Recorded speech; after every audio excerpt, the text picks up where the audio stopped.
Hey guys, it's Quinn, and in episode 7 of the Fundraiser series, we're going to be taking a look at the worst film yet, 2015's 50 Shades of Grey.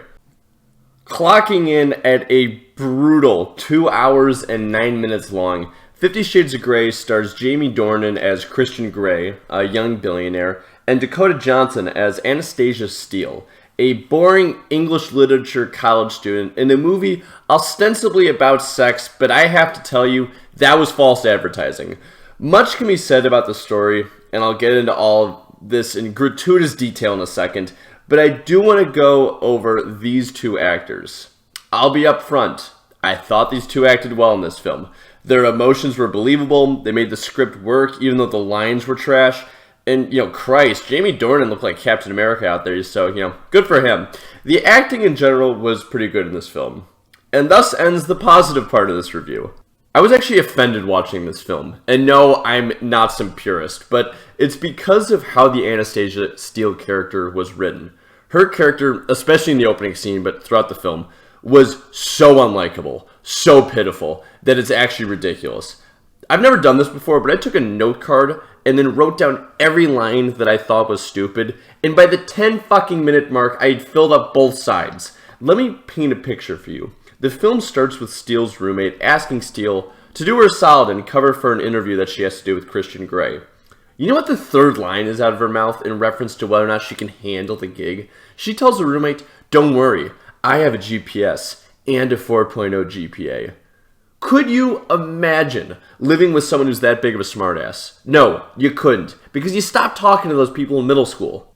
Now, I'm just hovering on the surface of the cringiest lines that she has in the first 10 minutes. There's a myriad of reasons to hate this character. The initial interview that she has with Mr. Grey is unbelievable. I won't even repeat some of the quotes because I was going to and I realized it will offend people, so I just took them out of this entire review. But frankly, it's unfathomable that this is how the film introduces the two main characters, and that as an audience we're supposed to go along with it. Steele is pathetic and clueless, and Grey is just so overly sexual it's kind of hilarious. That would be all right and good if it was fermented into some sort of traceable tension, but it doesn't.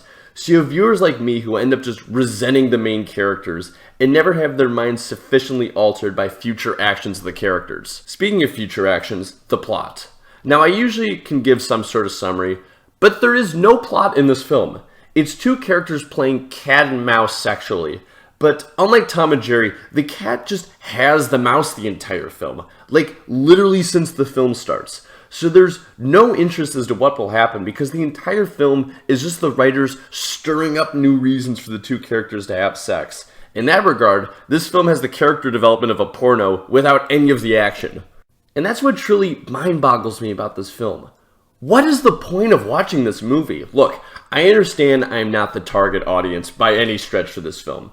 I'll be honest, the entire film I was kind of more focused on how Mr. Grey was still running his business with the amount of time that he puts into just trying to get Mrs. Steele. But even putting the shoe on the other foot, I don't get the appeal.